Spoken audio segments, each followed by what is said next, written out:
દિલ્હીના ઉપમુખ્યમંત્રી મનીષ સિસોદિયાએ પ્રધાનમંત્રી નરેન્દ્ર મોદી પર ગંભીર આક્ષેપો કર્યા છે।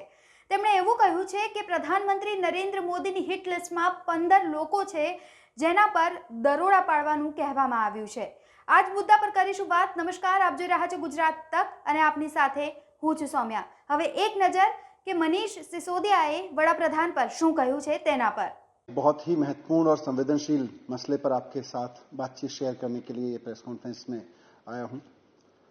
हमें बहुत ही रिलायबल सोर्सेज से पता चला है कि प्रधानमंत्री नरेंद्र मोदी जी ने 15 लोगों की लिस्ट सीबीआई को, ईडी को और दिल्ली पुलिस के कमिश्नर राकेश अस्थाना जी को सौंपी है कि इन 15 लोगों को रेड करके इनके ऊपर रेड डालो, इनके ऊपर झूठे मुकदमे लगाओ, इन्हें फर्जी मुकदमों में फंसाओ और इनको बर्बाद करना है।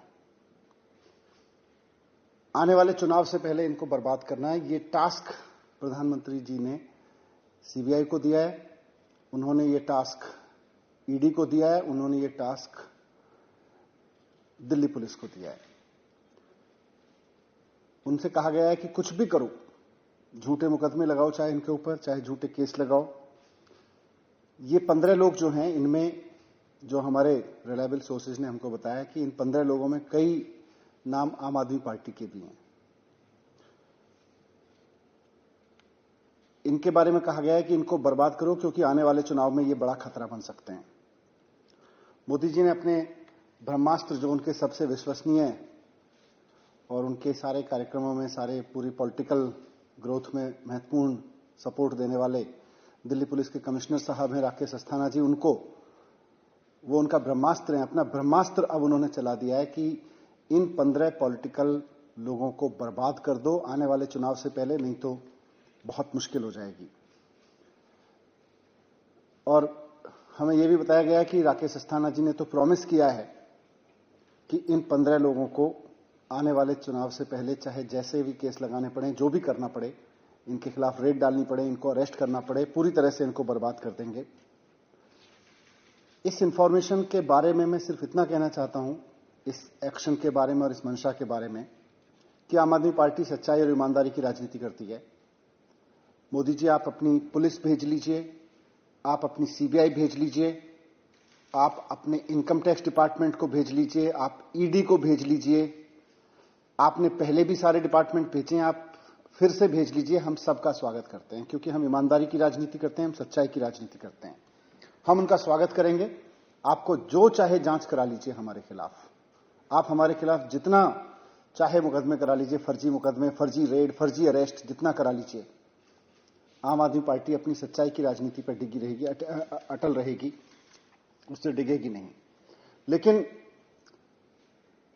उनका स्वागत करते हुए आपकी तमाम सीबीआई का, पुलिस का, ईडी का, इनकम टैक्स का, सबका स्वागत करते हुए हम प्रधानमंत्री जी से पूछना चाहेंगे कि आपने पहले भी बहुत रेड कराई है हमारे ऊपर।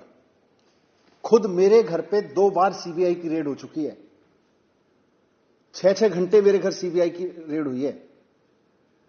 आप देश को बताएंगे कि क्या मिला उसमें, कुछ निकला उसमें, क्या नतीजा निकला उसका।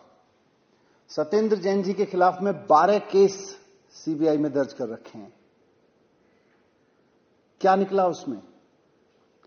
हमारे 21 एमएलए के खिलाफ फर्जी मुकदमे, फर्जी केसेस बना बना के उनको अरेस्ट करके जेल में रखा गया। अंत में जब मामला अदालतों में पहुंचा तो अदालतों में कई मामलों में तो पुलिस को फटकार लगाई गई कि इस तरह के फर्जी मुकदमे लगा के तुम पॉलिटिकल गेम खेलते हो, पॉलिटिकल पार्टीज का टूल बने हुए हो। क्या निकला प्रधानमंत्री जी उसमें। आपने 21 एमएलए भी अरेस्ट कराए थे हमारे। आपने चीफ मिनिस्टर के खिलाफ साजिशें रचवाई, उनके दफ्तर पे सीबीआई की रेड हुई, उनके घर में पुलिस का छापा पड़ा, उनके बेडरूम में भी पुलिस घुसा दी आपने। पहली बार ऐसा हुआ देश के चीफ मिनिस्टर के घर में पुलिस घुसी, उनके बेडरूम तक में पुलिस पहुंचा दी आपने। बाद में कोर्ट ने छोड़ दिया, बल्कि कोर्ट ने लताड़ भी लगाई पुलिस को। मैं पूछना चाहता हूं प्रधानमंत्री जी, इन रेड्स का क्या निकला, इन छापों का, इन अरेस्ट का क्या निकला आखिरकार। देश को भी तो बताइए ना। आप एक के बाद एक रेड कराते हैं, एक के बाद एक छापे डलवाते हैं अपने पॉलिटिकल अपोनेंट्स पे। आपने आम आदमी पार्टी के डिप्टी चीफ मिनिस्टर के घर पे सीबीआई रेड करवाई 2 बार। आपने चीफ मिनिस्टर के घर पे ऑफिस में रेड्स करवाई। आपने सत्येंद्र जैन के खिलाफ 12 मुकदमे करवा रखे हैं। आपने 450 फाइल्स की जांच कराई थी आम आदमी पार्टी की सरकार की शुगलू कमेटी से। क्या निकला उससे? कुछ भी नहीं निकला। तो इसीलिए हमें तो पूरा विश्वास है अपने ऊपर कि हम ईमानदारी और सच्चाई की राजनीति कर रहे हैं, हम जनता का काम कर रहे हैं, हम लोगों की शिक्षा पे काम कर रहे हैं, स्वास्थ्य पे काम कर रहे हैं, हम इस देश को एक शिक्षा मॉडल दे रहे हैं जिससे देश विकसित बन सकता है। हमें तो अपने ऊपर पूरा भरोसा है। लेकिन आप भी तो बताइए कि इन रेड्स से आखिरकार क्या निकला? जितनी रेड्स अभी तक आपने कराई हैं, आप और करा लीजिए, हम उनका भी स्वागत करेंगे।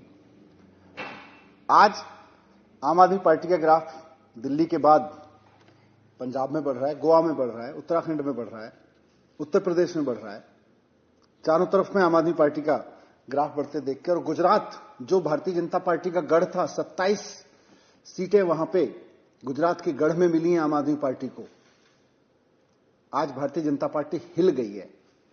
मैं प्रधानमंत्री जी से कहना चाहता हूं कि आप जनता का दिल जीत के और जनता का काम करके राजनीति करवाइए ना भारतीय जनता पार्टी से। भारतीय जनता पार्टी, आपकी सरकारें लोगों का काम करके लोगों का दिल जीते ना, जैसे आम आदमी पार्टी ने किया है। ये सीबीआई के सहारे, राकेश अस्थाना जी के सहारे, ये पुलिस के सहारे, दिल्ली पुलिस, ये इनकम टैक्स के सहारे कब तक सरकारें जीतते रहेंगे आप? वैसे आपकी मर्जी है, बाकी तो मैं यही कहूंगा कि आपकी मर्जी है। बस हम तो आपसे ये रिक्वेस्ट करेंगे कि हम आपकी इन फोर्सेस का स्वागत करेंगे, और जैसा पहले भी आपने बहुत बार कोशिश की जिनका मैंने जिक्र किया, निकलेगा इस बार भी कुछ नहीं। आप करा लीजिए जितनी रेड करानी है।